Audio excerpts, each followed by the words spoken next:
4,000 meters. That's 2.5 miles. At that distance, a bullet spends 10 full seconds in the air. The Earth literally rotates beneath it. 13 elite shooters had already missed, 13 times. The general was desperate. And then, the quietest woman in the room stood up. The air inside Observation Post Kilo tasted like copper, burnt coffee, and pulverized rock. It was a brutalist concrete box perched on the lip of a jagged ridgeline, tucked away in a mountain range that had spent a millennium resisting maps. Below the observation slit, a massive valley stretched out like a dry ocean. It was a vast, unforgiving bowl of heat shimmer, dead shale, and crosswinds that tore through the gorges like invisible circular saws. Across that valley, exactly 4,030 meters away, sat a fortified compound. Inside that compound was a man named Anton. He wasn't a warlord or a fanatic. He was worse. He was a mathematician of human misery, a financier. Tucked under his arm was a reinforced Pelican case containing access codes and routing numbers that, once he stepped onto the armored helicopter, currently spooling up on his landing pad, would effectively plunge the regional power grid into darkness and fund a shadow war for the next decade. The helicopter's rotors were already turning, a slow, rhythmic thudding that the wind carried across the valley. They had maybe 15 minutes before he was airborne. Once he was in the sky, he was a ghost. 13 heavy brass casings lay scattered on the cracked concrete floor of the bunker. They caught the harsh, slanted midday light, glinting like scattered coins. 4 meters right, short, splashed in the dirt, Corporal Henderson called out. His voice cracked. He was 22, running on 0 sleep, his right eye red and watering from staring through a spotting scope that cost more than his entire hometown block. Beside him, Staff Sergeant Davies cursed under his breath. He violently racked the bolt of his Chaytak intervention, a massive, beautiful machine of precision engineering. Right now, it was nothing more than a 30-pound paperweight. The wind just grabbed it, Davies muttered, his jaw tight as he pressed his eye back to the glass. It's a blender out there, Corporal. We've got a massive updraft at 1,000 meters, a hard right-to-left shear at 2.5, and God knows what kind of thermal interference right before the target. 13 shots, 13 misses. The problem with extreme long-range shooting isn't just the sheer drop of the bullet. Gravity is constant. Gravity can be charted. The problem is the chaos of everything else. The barometric pressure in the mountains was plummeting. The humidity was practically non-existent. The rotation of the Earth itself, the Coriolis effect, meant that during the flight time of the bullet, the planet was physically moving the target away from where the crosshairs were pointed. And then there was the wind. The wind was a liar. It didn't just blow left or right, it tumbled. It created invisible walls of pressure, diving over ridges and slamming into the valley floor. It batted the heavy sniper rounds out of the air like they were made of paper. General James Reed stood in the back corner of the bunker, his arms crossed over his chest. He didn't wear stars on his collar out here, just a faded tactical fleece and the grim, hollowed-out expression of a man watching a catastrophe unfold in real time. The command radio strapped to his chest hissed with static. The extraction teams had been pinned down miles away. A drone strike was impossible. The same crosswinds turning the valley into a meat grinder would throw any ordnance wildly off course. It was this outpost, this room, or nothing. Reed checked his watch. The fuel truck is pulling away from the bird. We are entirely out of time, Sergeant. Davies didn't answer. He adjusted his breathing, forced his shoulder into the stock of the rifle, and fired again. The massive weapon bucked, sending a concussive shockwave of displaced dust through the enclosed bunker. The sound slapped against the concrete walls. Then they waited. 1 second, 2 seconds, 3 seconds. At 4,000 meters, the wait is agonizing. You could take a slow sip of coffee, swallow it, and set the mug back down before the bullet finally arrived at its destination. 7 seconds, 8, 9. Over, high and left. You hit the barrier wall behind the landing pad, Henderson said, rubbing his exhausted eyes and shaking his head. We aren't even close, Sergeant. The ballistic dope is completely useless. The atmospheric readings are changing every 10 seconds. Davies slammed his fist against the concrete floor, tearing the skin off his knuckles. He didn't seem to feel it. Nobody can make a 4-click shot in this soup. Nobody. You're asking me to shoot through a brick wall of air. It's physically impossible. The heavy silence that followed wasn't just the absence of gunfire. It was the sound of defeat settling into the room. The helicopter's rotors were spinning faster now, whipping up a cloud of dust around the compound. The target was getting ready to walk out the door. General Reed stepped forward, his boots crunching loudly over the spent brass casings. He had spent his entire life in the military. He understood limits, he understood failure, but he did not have the luxury of accepting either today. 14 misses, Reed said. His voice was dangerously quiet, lacking any of the typical command bluster. It cut through the ringing in their ears like a razor blade. We have $500 million of training, satellite support, and specialized hardware sitting in this room. He looked at the sweaty, frustrated faces of the 2 elite sniper teams. He looked at Davies, whose chest was heaving, and at Hayes, the backup shooter, a mountain of a man who was just staring down at his boots. It wasn't cowardice keeping them from the trigger. It was cold, hard physics. Firing again wasn't a tactical decision anymore. It was just making noise. I'm going to ask a very simple question, Reed said, his eyes scanning the shadowed corners of the bunker.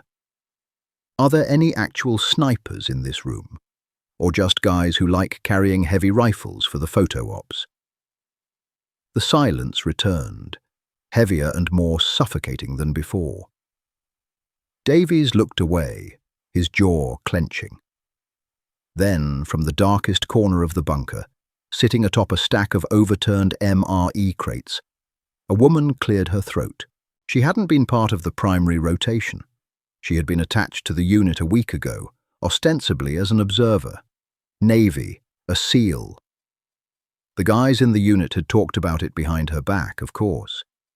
She was an anomaly, a political mandate, some muttered. A token. She didn't look like a recruiting poster. She was 5'7" max.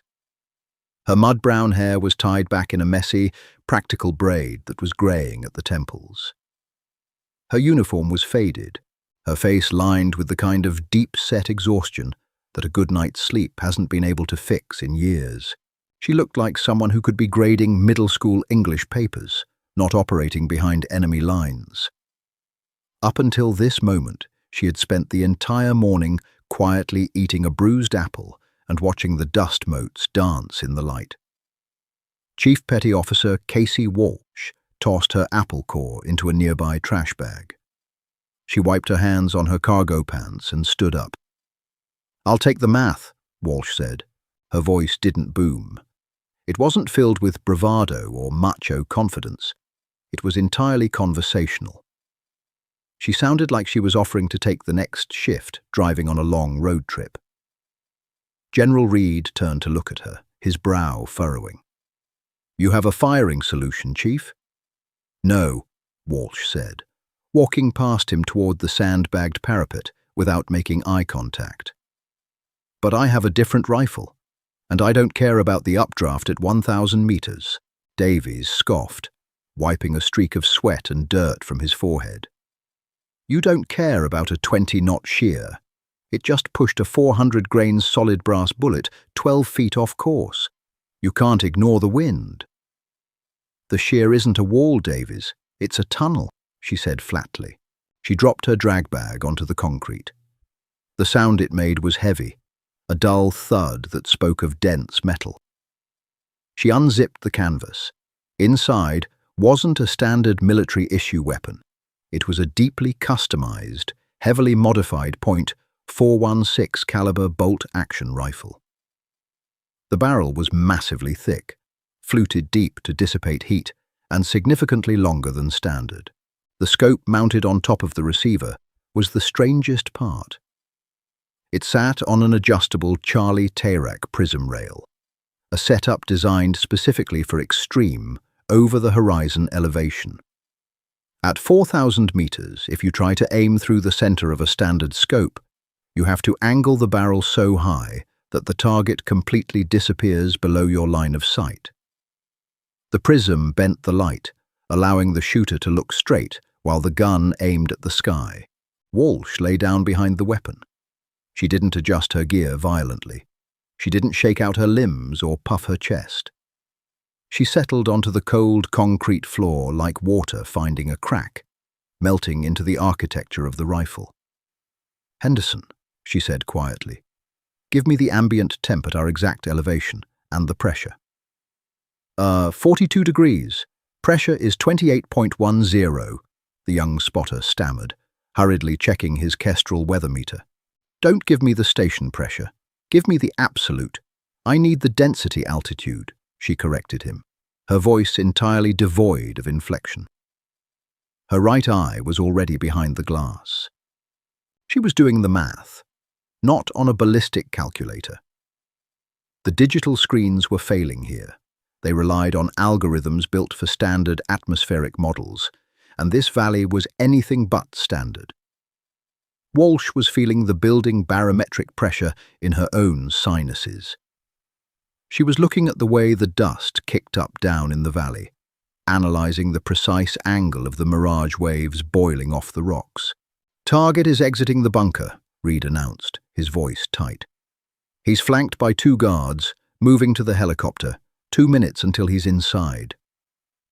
Walsh breathed out, a long, painfully slow exhale. "The reason you missed, Davies, is because you were trying to fight the wind. You shot through it." "What the hell else are you supposed to do?" Davies muttered, crossing his arms, his pride stinging. "You ride it," she whispered. She reached up with her left hand and began to dial the turrets on her scope. Click, click, click. The sound was crisp and loud in the quiet room. She dialed in an absurd, frankly comical amount of vertical elevation. Then she adjusted the windage. Not a few clicks, a massive adjustment. Looking through the scope, she wasn't aiming at the target. She wasn't even aiming at the compound. She was aiming at a patch of empty, shimmering sky directly above a jagged rock formation 150 meters to the right of the landing pad. "You're aiming at nothing, Chief," Henderson warned, peering nervously through his spotting scope. "You're holding in the middle of nowhere." "I'm aiming at where the bullet will be in 10.5 seconds, she said. She closed her eyes. She needed to slow her heart. It was a biological necessity. The human heart beats, and with every single contraction, a microscopic tremor travels through the chest wall, into the collarbone, down the shoulder, and right into the rifle stock.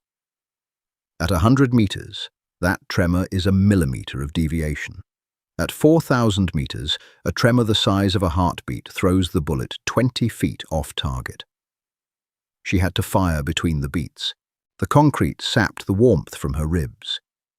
She could feel the faint, rhythmic vibration of the distant idling helicopter traveling through the earth, up through the floorboards, and into her bones. She ignored the sweat pooling at the base of her neck. She ignored General Reed's anxious pacing behind her. She ignored Davies' silent judgment. There was no ego here. There was only the math, the subtle curve of the earth, the spin drift of the heavy brass bullet, the cold, mechanical reality of friction and drag. "Target is on the ramp," Reed said. The panic was finally bleeding through his stoic veneer. "He's getting in." Walsh opened her eyes. The crosshairs rested perfectly on a patch of empty, swirling air. Find the space between, she thought. Find the silence. She inhaled, let out half her breath, and let her finger slide into the trigger guard. She began to apply 2 pounds of steady pressure to the curved steel. The sear broke. It didn't snap or click. It was a glass rod fracture, a sudden mechanical release of immense coiled tension. The firing pin struck the primer. Inside the chamber, a measured charge of slow-burning powder ignited, generating over 60,000 pounds per square inch of pressure. The solid brass, low-drag bullet was shoved down the 32-inch steel barrel, engaging the rifling. It spun. It accelerated. When the bullet exited the muzzle, it broke the sound barrier instantly, tearing the air apart. The concussion inside the bunker was a physical blow. It was twice as loud and 3 times as violent as Davy's rifle. Dust cascaded from the concrete ceiling, coating the scopes and the shoulders of the men standing frozen in the room. The shockwave punched General Reed in the chest. Walsh's body absorbed the brutal recoil. Her shoulder took a sledgehammer hit. She didn't flinch. Her right eye stayed welded to the optic. She reached forward, her hand moving with a practiced, liquid smoothness, and racked the heavy bolt. A smoking, scorched brass casing, roughly the size of a cigar tube, ejected, clinking hollowly onto the concrete. She pushed a fresh round into the chamber and locked the bolt down. All of this took exactly 1.2 seconds. The bullet was now over 1,000 meters away. 1. Leaving the barrel at nearly 3,000 feet per second, the bullet entered the first phase of its journey. The valley floor heated the air, creating a massive, invisible bubble of thermal pressure. The bullet hit the edge of it and jolted upward, riding the thermal like a hawk. Walsh had factored this in. She hadn't aimed over it. She had aimed to let the updraft carry the round higher, preserving its kinetic energy.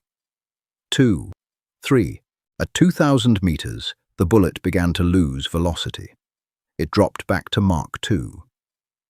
Here, the brutal crosswind that had humiliated Davies and his team caught the heavy brass projectile. A 20-knot shear slammed into the bullet from the right. A lesser round would have tumbled. A lighter bullet would have been shoved 100 feet off course. The .416 solid merely leaned into the wind, drifting left in a mathematically perfect arc. Inside the bunker, nobody breathed. Henderson's eye was jammed against his spotting scope, staring at the empty air directly above the compound. 4, 5. The bullet reached its parabolic apex. It was now flying hundreds of feet above the valley floor, soaring in the thin, cold air, high above the dust and the chaos. For a fraction of a second, as it transitioned from climbing to falling, it was weightless. The earth rotated beneath it. The Coriolis effect was actively pulling the target away from the bullet's original trajectory. But Walsh had aimed into the empty space where the target was going to be, letting the spinning planet do the final piece of windage work for her. 6, 7. The bullet began its descent. It was falling out of the sky like a mortar round. Gravity clawed at it, accelerating its downward plunge. It broke back through the thermal layers, the air thickening, drag increasing. The friction heated the brass until it was hot enough to brand skin. Across the valley, 4,030 meters away, Anton adjusted the collar of his suit jacket. The noise of the armored helicopter was deafening. The rotor wash whipped his tailored pants against his legs. He stepped onto the steel ramp. The 2 heavily armed contractors flanking him scanned the ridgeline with binoculars, looking for muzzle flashes. They were looking straight across. They weren't looking up. 8, 9. "Flight time is peaking," Henderson whispered. His voice was a dry, terrified croak. If she missed, Anton would be in the cabin in 2 seconds. The doors would close. The shadow war would begin. 10. The bullet dropped back into Henderson's field of view. He didn't see the round. It was moving too fast. But he saw the violent, swirling vapor trail it left in the humid air directly above the landing pad. It was a corkscrew of displaced atmosphere plunging straight down from the clouds. 10.5. Anton reached out to grab the safety handle on the inside of the helicopter cabin. He never touched it. The bullet struck him exactly between the shoulder blades. At 4,000 meters, the .416 round had slowed to subsonic speeds, but it still carried the kinetic energy of an anvil dropped from a 2-story building. The impact was absolute. Anton's body folded forward, violently propelled into the dark cabin of the helicopter. He didn't stagger. He didn't cry out. The lights simply went out. The reinforced Pelican case flew from his grasp, skidding across the non-slip metal flooring and slamming into the far bulkhead. The 2 contractors stood frozen on the ramp. They hadn't heard a gunshot. They wouldn't hear the faint, dull thump from the distant ridgeline for another 2 seconds. All they saw was their principal instantly crumple into a lifeless heap. Panic erupted. One contractor dove into the cabin. The other raised his rifle at the empty mountains, screaming into his radio. In observation post Kilo, Henderson backed slowly away from his scope. His mouth was open. He blinked, staring at the concrete wall. "Splash!" the young corporal whispered. He swallowed hard. "Splash! Target is down! Center mass!" The silence in the bunker returned, but it was a different kind of silence. It was the heavy, suffocating quiet of a room full of people trying to process the impossible. Davies stepped forward, practically shoving Henderson out of the way. He pressed his face to the spotting scope. He stared through the magnified glass for a long, agonizing minute. He watched the panicked contractors drag the body fully into the cabin. He watched the helicopter's doors slide shut. He watched the massive bird lift off the pad, banking hard to the south, fleeing in terror. Slowly, Davies stood up. He looked down at the woman lying on the floor. "You shot a man from the sky," Davies said.